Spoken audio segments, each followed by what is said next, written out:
하나님의 축복이 여러분과 함께 하실 줄로 믿습니다. 두려움을 이기는 힘이라는 제목을 가지고 말씀을 전하도록 하겠습니다. 양옆 앞뒤로 사랑합니다. 축복합니다. 인사 좀 나눠볼까요?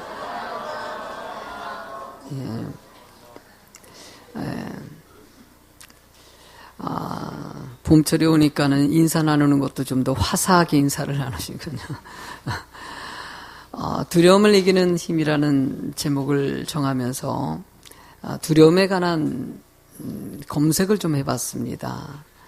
의외로 두려움에 관련된 책들이 최근에 참 많이 나와 있고 사람들이 많이 두려워하고 있다는 것을 최근에 시사라든지 데이터 조사에서 너무나 나와 있는 것으로 깜짝 놀랐어요. 왜냐하면은 우리나라가 상당히 풍요로운 나라라고 볼 수가 있거든요. 전 세계적으로 봤을 때 우리나라 같이 잘 사는 경우 지금 정말 잘 사는 나라 된 것 같아요. 겉으로는 이렇게 잘 살고 풍요롭다고 얘기하는 이 나라에 왜 두려움이라는 단어가 이렇게 많이 나오고 그게 관련된 책들도 왜 이렇게 많이 나올까? 그러면서 또 한 가지 생각은 성경에서 얘기하는 하나님의 의도를 좀 보게 하십니다. 하나님은 우리가 평안하기를 원하신다. 평안을 주러 오셨다는 것이에요. 두려움과 평안은 상대적인 것이죠. 두려움을 이겨낸 사람들에게 평안이 있다라고 얘기할 수도 있고 평안을 가진 사람들에겐 두려움이 없다라고 얘기할 수 있는 것이죠.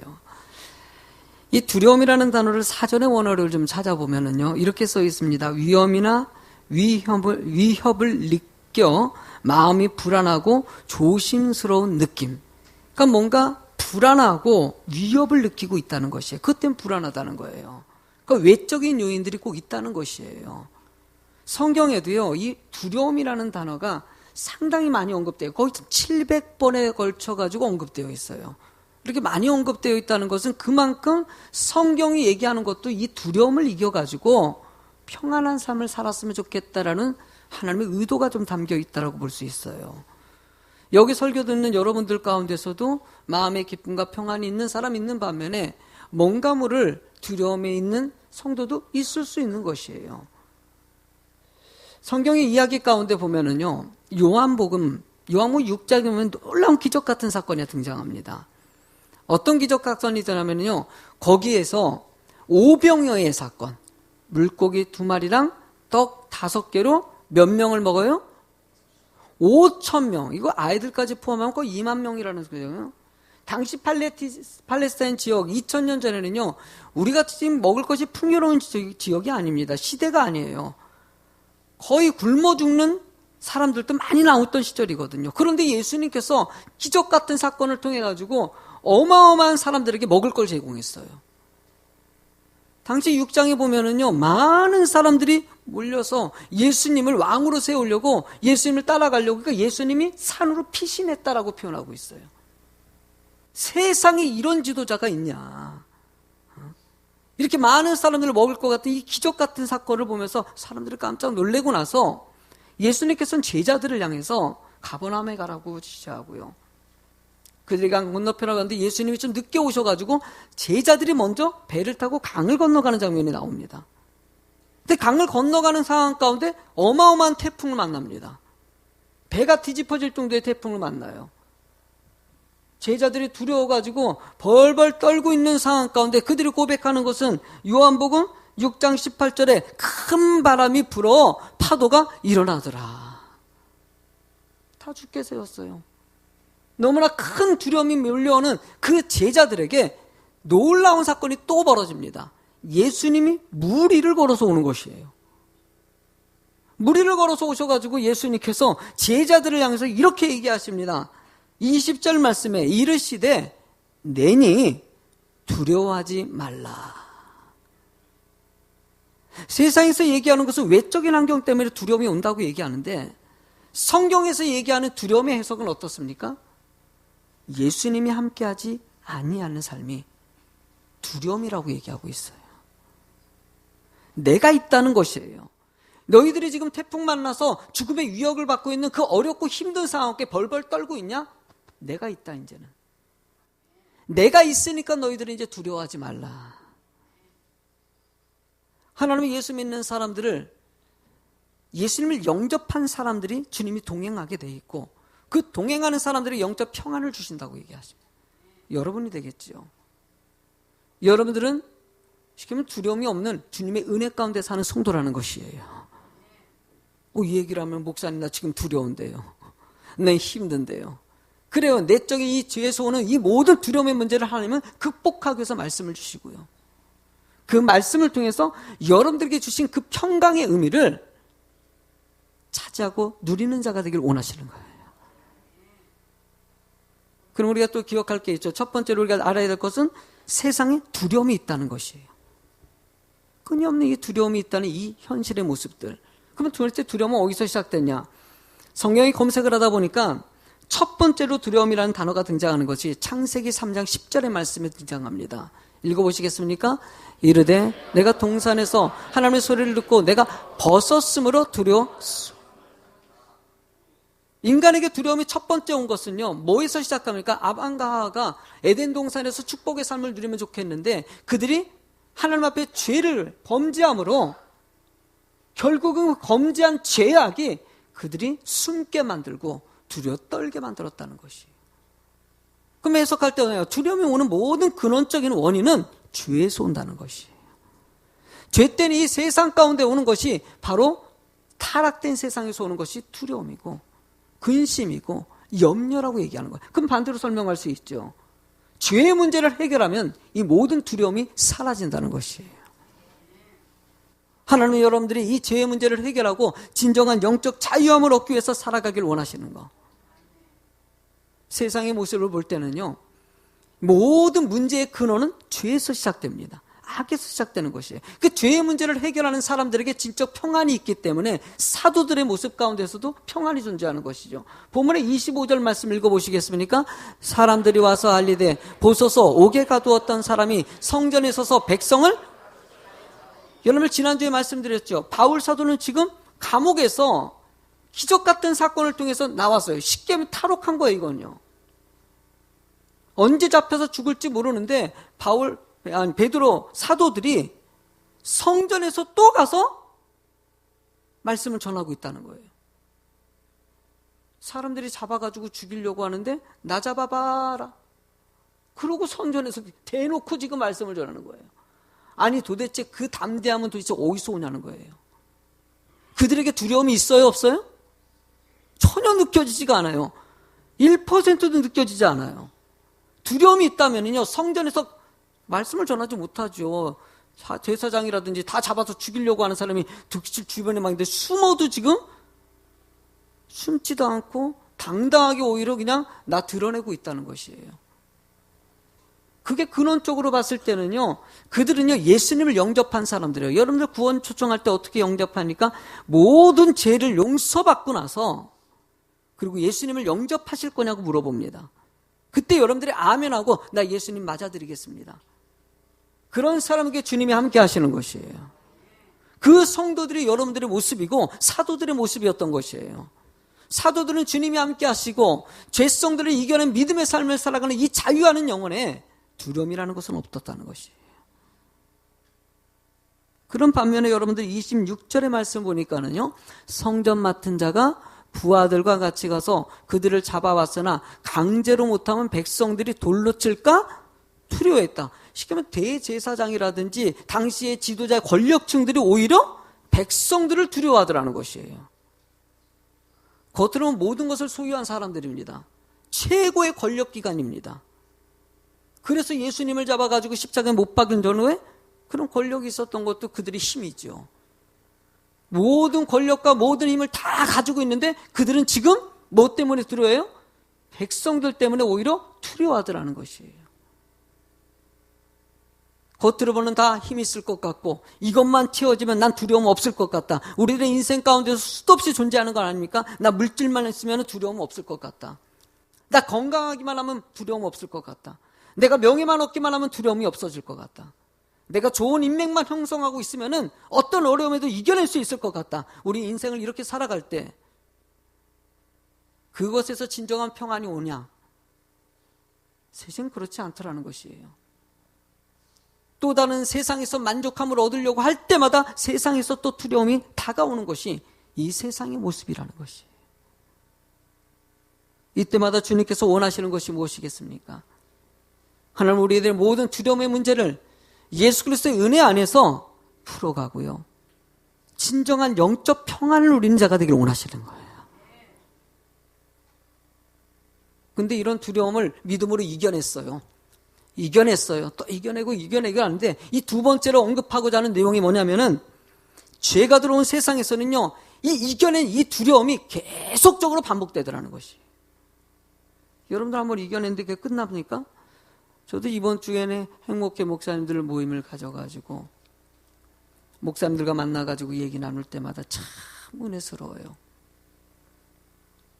여러 가지 목회 어려운 현실 가운데서도 건강한 교회를 세워가기 위해서 애쓰는 목사님들의 모습, 그 중에 목사님들의 표정을 읽을 때마다 이번 주간, 지난번 볼 때는 우리 고 목사님이 은혜 가운데 교회가 좋은 일이 생겨가지고 성도들이 어려움을 이겨내가지고요, 신앙 믿음 잘 지킨 것 때문에 오셔가지고 목사님 너무너무 기쁘고 감사하고 너무나 좋다고 이렇게 고백하는 고 목사님도 계시지만, 한편으로 어떤 목사님은 또 성도님들이 시험이 들고 교회가 어려움이 생겨가지고 이런저런 일 때문에 근심하는 목사님도 계실까요? 계셔요. 우리 고 목사님이 그런 간증하고 났을 때 은혜 가운데 충만했다. 근데 여러분들 작년에 우리 고 목사님 너무 힘들었어요. 행복회 모임은 안 나왔길래 목사님 왜 안 나오셨어요? 목사님 나 갈 힘이 없어요. 그 목사님이 풀렸어요. 두려움을 이겨내서 하나님 안에서. 또 올까요? 안 올까요? 또 와요. 또 닥치고 또 닥치고. 그때마다 우리는요, 이 죄의 속성을 가지고 살아가는 사람들이에요. 이 두려움을 이기는 것은요, 끊임없는 말씀과 하나님의 은혜로 아니면, 그러니까 은혜 아니면 살아갈 수 없다는 게 우리의 삶의 사실이에요. 엘리야가 어떤 사람입니까? 갈멜산 꼭대기에서 850명의 우상 숭배하는 선지자들과 싸워가지고요, 거기서 그냥 850명을 이겨내지 않습니까? 와. 그리고 그 기적 같은 이 불의 제단을 만드시고 하늘에서 비가 내리고요, 가뭄이 해결되고요, 많은 사람들이 엘리야를 향해서 와 환호를 지키고, 영적인 지도자다. 근데 그 이야기가 이어가지고 바로 다음 장에 이세벨이라는 여자가 엘리야를 죽이려고 모든 수단과 방법을 다 동원하자 엘리야가 두려움에 떠는 장면이 나옵니다. 말씀에 보면은요, 열왕기상 19장 4절의 말씀에 보면요, 자기 자신은 광야로 들어가 하룻길쯤을 가서 한 로뎀나무 아래에 앉아서 자기가 죽기를 원하여 이르되, 여호와여 넉넉하오니 지금 내 생명을 거두시옵소서. 나는 내 조상들보다 낫지 못하나이다 하고. 세상에 하나님, 나 이제 열심히 일했으니까 나 너무 힘듭니다.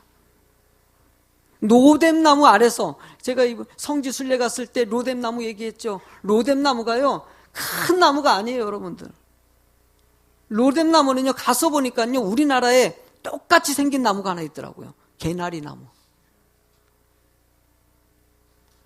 여러분이 그 영적인 지도자가 큰 나무도 아니고 개나리 나무 밑에 숨어가지고,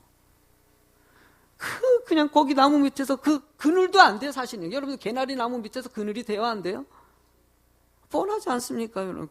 그 밑에서요, 나 정말 힘듭니다. 고백하는 이 초라한 세상의 갈멜산상에 있었던 이 엘리야의 모습은 온데간데 없이 사라지고요, 초라한 엘리야의 모습이 나타납니다. 근데 바로 이어가지고 여러분들이 이 열왕기상 19장 5절의 말씀을 크게 한번 읽어보세요. 시작. 로뎀나무 아래에 누워 자더니 천사가 그를 어루만지며 그에게 이르되 일어나서 먹으라. 할렐루야. 그를 위로해 준 것은요, 세상의 어떤 것이 아니라 하나님이셨던 것이에요. 하나님이 이뤘으니까 다시 일어나고, 또 주저앉았습니까? 또 일어나고. 여러분들의 인생 가운데서도 수없는 두려움이 올 때마다 하나님이 도우실 줄로 믿습니다. 도우셔서 여러분들 이 자리에 오신 분들 중에서도요, 이겨내가지고 그래도 주님이 나를 이끌어서 이 발걸음 옮겨가시고 오늘 말씀 듣게 하시고 오늘 또 힘없게 하시고, 본문에서도 여러분들 27절 28절을 이어서 읽어보시겠습니까? 그들을 끌어다가 공회 앞에 세우니 대제사장이 물어 이르되 우리가 이 이름으로 사람을 가르치지 말라고 언금하였으되 너희가 너희 가르침을 예루살렘에 가득하게 하니 이 사람의 피를 우리에게로 돌리고자. 끊임없이 대제사장은 죽이려고 두려움에 떨게 만들고, 그래도 사도들은 또 전하고 또 두렵게 만들고 또 전하고, 감옥 속에 들락날락 하면서 목숨에 줄타기를 하는 이 사도들의 모습 가운데 늘 끊임없이 반복되는 이 두려움 가운데서도 그들은 흔들리지가 않습니다. 여러분들 베드로, 사도들, 바울 사도, 초대교회 사역자들 두려움에 떤 순간들이 있습니다. 힘들었던 순간이 있어요. 너무나 공고하고 지치는 순간들이 수도 없이 다가올 때마다 그들은 주님이, 엘리야에게 주님이 힘을 더해준 것 같이 내가 너와 함께한다. 내가 너와 함께하니까 너 이렇게 주저앉아 있지 말고 다시 일어나자. 다시 일어나자. 하나님은 여러분들을 사랑하셔요. 여러분들이 힘들고 어려운 순간 가운데서도 여러분들이 그 눈물의 의미를 알고 있고, 아픔, 다른 사람 몰라줘도요 주님은 알아주셔요. 끊임없이 다양한 방법으로 너 이제 그만하면 다시 괜찮아. 엘리야 너도 그렇게 힘들었었지. 사도들 계속적으로 힘들지. 계속적으로 너를 죽이려고 하지. 너를 고통스럽게 만들지. 두렵게 만들고 잠 못 자게 만들고 고통스럽게 할 때 아니야. 내가 너와 함께하고 있어. 이거 생각나게 하시고요.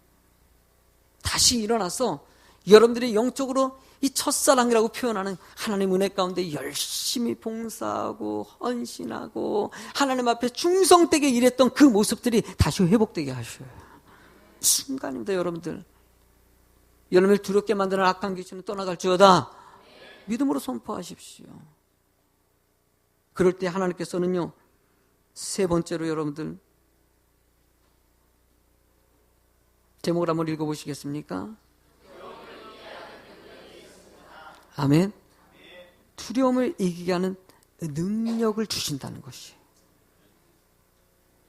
저는 숭실사이버대학교의 사회복지학과랑 디자인학과를 좀 공부를 했어요.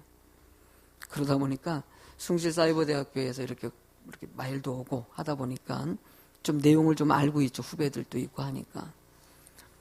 근데 거기에 이번에 숭실사이버대학교 입학식에 최영만 씨가 강사로 보니까 그분은 이제 스타 강사가 돼가지고 대기업이라든지 여러 가지 사업체에서 이 사람을 모셔서 강의를 듣는다고 합니다. 그래서 사이버 대학교인데도 불구하고 이분은 못해. 제가 알고 있는 최영만님은 알고는 전도사님으로 제가 알고 있고, 예수님 믿고 영접해가지고 개그맨이었지 않습니까?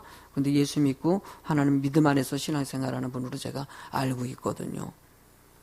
그래서 어쨌든 믿음의 성도니까는 궁금해서 강의 내용을 좀 읽어봤어요. 내용을 쭉 읽어보는데 가장 중요한 테마가 뭐냐면요, 두려움을 이기는 최고의 힘은 사랑이다.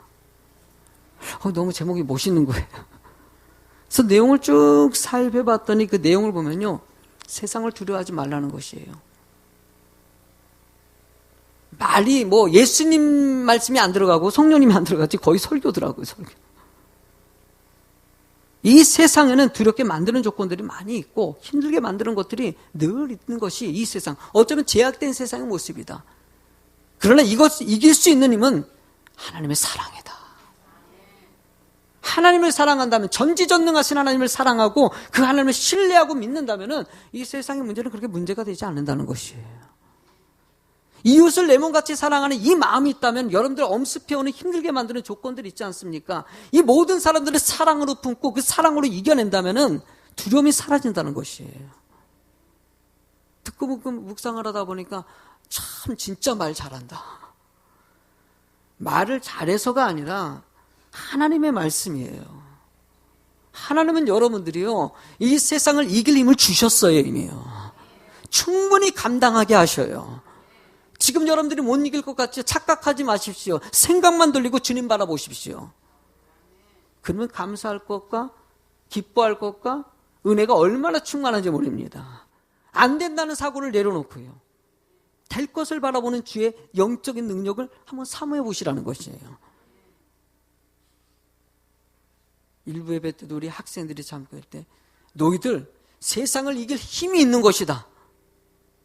너희들 속에도 잠재되어 있는 능력, 놀라운 능력이 우리 학생들, 우리도 시간이 지나면은요, 이게 소망이 점점 줄어든다고 하지 않습니까? 그러나 우리 주일학교 학생의 청년들을 볼 때마다 얼마나 기분이 좋은지 몰라요. 얘네들에게는요, 미래가 있잖아요. 아직까지도 기회가 많죠. 여러분들 그렇다고 연세가 많으신 분들은 기회가 없다는 거 아닙니다. 모세도 80세 때 쓰임 받았어요. 할렐루야. 하나님께서 여러분들이 다 기회를 주십니다.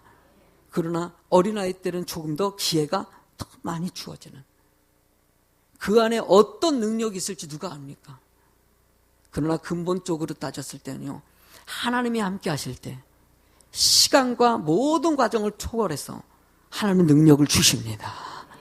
우리가 생각하지 못한 일들을 감당할 수 있는 힘을 줄 때 하나님은 그 속에 신뢰하고 의지하는 자를 원하시는 것뿐이죠. 요한일서 4장 18절에 보면은요, 사랑 안에 두려움이 없고 온전한 사랑이 두려움을 내쫓나니 두려움에는 형벌이 있음이라. 이 두려워하는 자는 사랑 안에서 온전히 이루지 못하였느니라. 두려움은 여러분 형벌이 있다는 것이에요. 세상에 매여 있는 사람들에게는 늘 끊임없이 두려움이 오고 결국 형벌에 임하지만 예수님의 사랑과 그 은혜 가운데 사는 사람들은요, 늘 모든 것을 뛰어넘고요, 결국 축복의 삶이 된다는 것을 얘기하는 거예요. 여러분들 하나님을 사랑하십니까? 내 이웃을 내 몸같이 사랑하십니까? 이 믿음의 중심을 가졌던 사도들의 모습 가운데는 그들에게 평강이 있었기 때문에 늘 나가서 복음 전했던 것이에요. 그들은 당당하게 30절과 31절 말씀을 얘기합니다. 너희가 나무에 달아 죽인 예수를 우리 조상의 하나님이 살리시고 이스라엘의 회개함과 죄사함을 주시려고 그를 오른손으로 높이사 임금과 구주로 삼으셨다. 예수 그리스도의 십자가의 죽으심의 은혜를 공로히 힘입었기 때문에 그 은혜의 사랑을 입은 사람들이 또 그 사랑을 전하고 두려움에 떨고 있는 이 세상을 변화시킨다는 거예요. 저는 우리 사랑하는 성도님들이 가는 곳에 이 축복이 임하기를 원합니다. 거맘 땅에도요, 두려워하는 사람들이 많이 계십니다. 겉으로는 많은 것을 가지고 있는데도 불구하고 뭔가 모를 엄습해오는 고난과 낙심과 때로는 그게 또 같이 낮을 때 공포 가운데 살아가는 사람들이 있어요. 잠 못 이루는 사람들이 늘어나고 있고요. 우울증 약이 점점 늘어나고 있고요. 왜 이럴까? 하나님은 여러분들의 삶에 주님을 조금 더 신뢰하고 사랑하면서 서로 그 은혜 가운데 살아가는 자가 되길 원하신다는 거예요.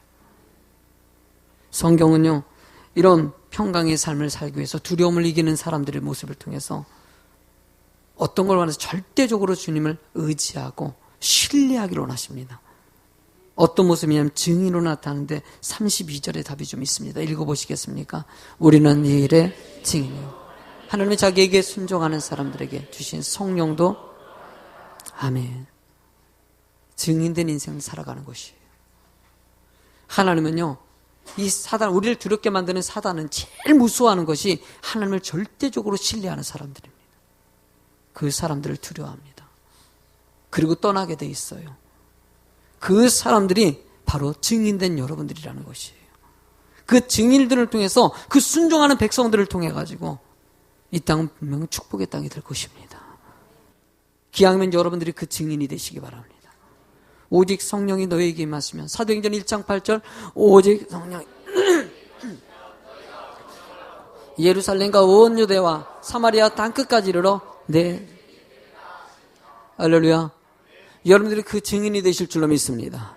우리는요, 하나님의 사람입니다. 평강의 사람입니다. 그 사람은요, 평강을 전하는 자가 돼야 되는 것이, 저는 예수비전교회가 그 틀을 가지고 끊임없이 영혼 사랑하는 마음을 간직하는 교회 되기를 원하는 거예요. 대신자 운동이라고 늘 할 때마다 사실 모든 일에는요, 억지로라는 단어가 있고요, 자신이 스스로라는 단어가 있어요. 억지로 하는 것이 아니라 사도들이 왜 초창기 때 그렇게 복음을 전했을까요? 목숨을 두려워하지 않고 억지로가 아니라 내게 주신 하나님의 은혜와 평강이 있기 때문이에요. 뇌 바나바가 하나님 앞에 자신의 전 재산을 하나님께 드리고 그의 모든 사역자들이 자신의 생각과 판단을 주님께 다 맡겼을까요? 억지로가 아니라 하나님의 은혜를 알았기 때문이죠. 하나님 오늘도요, 그 은혜 받는 자가 되기를 원하시는 것이죠. 저는 태신자 해마다 오늘도 여러분들 태신자 작정하고 억지로 하지 마세요. 괜찮아요. 하나님은 여러분들이 은혜 받았으니까 우리도 두려움을 이겨내며 주님을 바라보듯이 또 다른 사람들이 하나님의 은혜 받기를 원하시는 것이에요. 그걸 위해서 주변에 믿지 않고 신앙생활에 아직 경착하지 못한 사람이 있다면 그분들에게 이름을 줬고요, 같이 기도하자는 것이에요. 저는 이거 한번 같이 꺼내보시기 바랍니다. 꺼내보시고요, 늘 하는 것이 많은, 그래도 또 적는 것이에요. 늘 안 오지만은 또 적는 것이에요. 적고 볼펜 없으신 분들은